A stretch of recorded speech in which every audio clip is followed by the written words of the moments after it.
So cool. We'll get started here with the first fly. So we're going to be tying on our precision hooks, as you can see.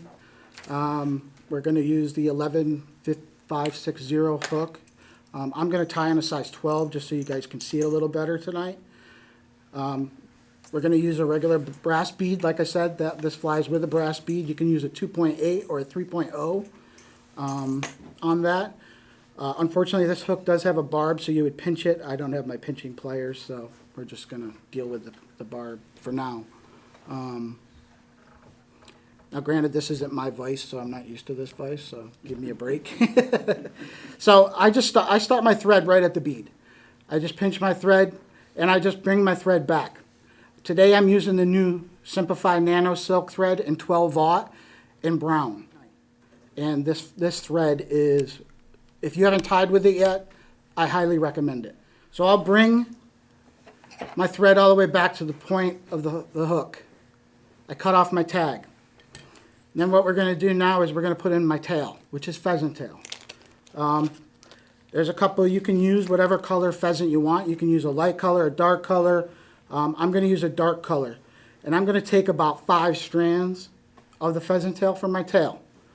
And I don't cut all the way down. What I'll do is I'll cut right where the black is, where the zebra is, because I don't want that showing. I just want all brown for the tail. I pinch it in my fingers on here first to get it to the length. You're going to eyeball the length. Everyone says that you have to be a hook gap for length of a tail. I really have never found that a length of a tail matters in any fly that I've ever tied or caught fish on. So now I'll switch my hands, pinch it down. I'll do 3 wraps. I'm not pulling on this at all. This is a loose tie right now. I'll do 3 to 4 wraps going back. Then I'll go underneath my pheasant tail and come back. And what that's doing is securing my pheasant tail so it's straight on the back end of the hook. And then I'll start coming back. I'm still not pulling tight at all. I'm loose tying this right now. I don't want it tight yet. And I'll go back to about the middle of the hook shank. So my thread is at the middle of the hook shank. Now I'll move forward. And when I get to where I first tied in, I'll pull back, go in front of that. I can cut this off now. So now I'm coming back. I'm going to come back to just past the point of the hook. And I'm going to tie in my copper wire now. We're using regular brassy size wire for this. And what you want to do with this to start your brassy wire is you take the tip that you're tying in to where your line starts. I'm going on my side, but I'm just showing you where to start it here. I want it to stay on the side of the hook so when I'm wrapping my wire, I don't have to worry about it moving on me. So we'll tie that in, just 2 loose wraps, and then I'll do 2 tight wraps at the end. And what that's now giving me my segment in the back of my tail. And I'll start my dubbing. So the dubbing we're using today is, they call it mahogany brown, and it's Beaver. So I always lick my fingers. You can do whatever you want, but I'm talking, there's hardly any dubbing. I mean, you just saw me dub it. That's what I start with. I like my butt to look nice. I'm done with the butt. So from there, I'll start building the body going forward. These flies, if you looked at them, they don't really have a big body as far as, thickness of cylinder type body. So I'm just coming forward. And I push down my dubbing. A lot of guys don't like to do that, but it's just the way I like to tie. It's the way I learned how to tie, and I always do it. It's just natural to me. So I'm just going all the way. And I'll go all the way to the bead with this dub. A lot of guys say when you're tying Lively-legz that you don't want to go, you want to tie your Lively-legz to your hook shank. I have found that I don't think it matters. If you tie in your Lively-legz correctly, I don't think it really matters. So it just gives a little bit more body to the fly at the thorax part. So I'm going all the way to the hook, and then I'll come back, a bead length back. And now I'll start my wire. Now there's 2 ways you can wrap the wire. You can go this way, or you can go this way, right? I always check which way bends my tail. So if this way is bending my tail, I won't go that way. I'll come this way.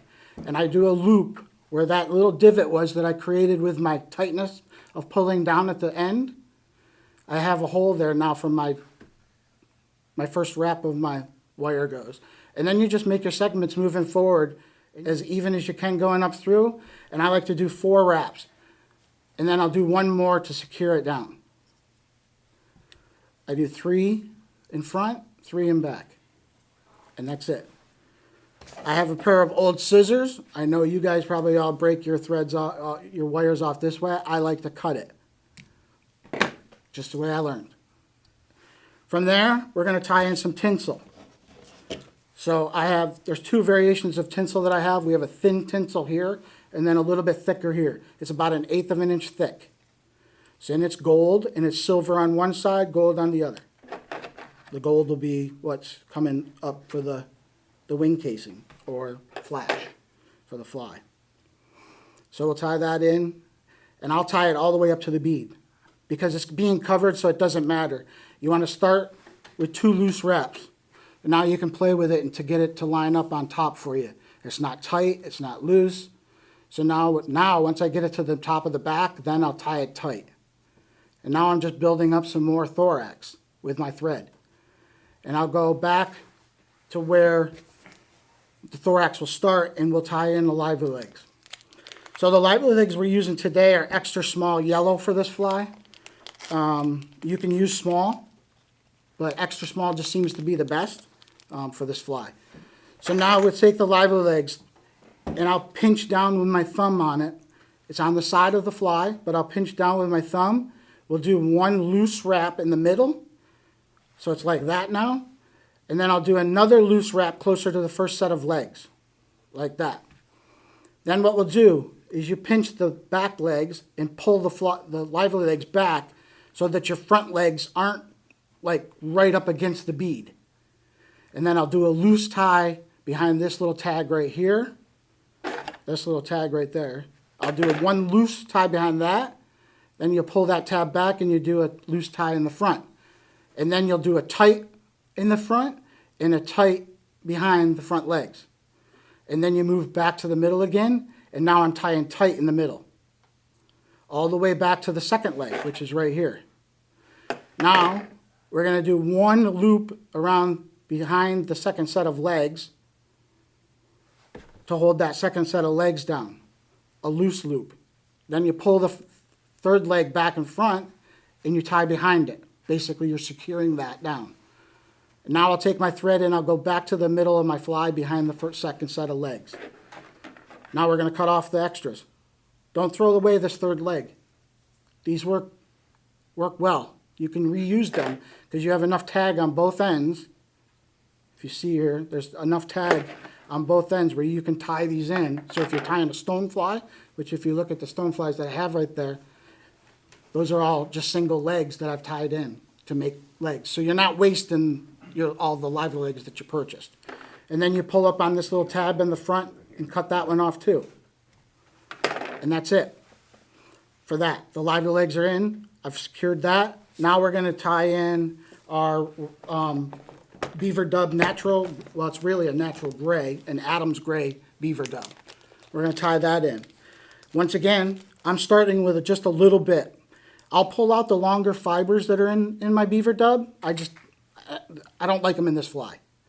So I'll take a little bit again, and we'll start just a little bit of dub halfway down. And the reason why I'm going halfway down is because I'm actually going to wrap this behind my second leg now to cover my thread. Basically, all my thorax is doing is covering my thread. My thorax is built already. I'm just covering the threads now as I'm coming forward with a different color to give it a variation. Now I'm going to build up my middle section of my thorax with the same dub. And so we're coming forward now, and all we're doing is making sure we're covering our thread below, and then I come up in the front again, and I don't tie anything in the front yet. I'm going to tie off my tinsel next. So I pull my tinsel forward, I pinch it down with my finger. I go over it with a light. I spin if the vise spins, you can spin it to see if it's straight on top. You spin it back, pull your tinsel back, a loose tie in the front. Then I'll do one tight tie in the back, one tight tie in the front, cut off my tinsel. The tinsel's not going anywhere. So now we take that last little bit of dubbing that I have, and I'm just going to build the collar around the fly. Take your fingers, pull back your front two legs, and tie your collar in. Do a half hitch to tie off. The nice thing with this new thread, one half hitch seems to hold really well. Make sure your legs aren't pinched in like this one is. Just pop it out with either a pair of scissors or a sharp pointy thing. I'm going to pull up on my thread, pull it tight. I'm cutting off my thread. I'm done.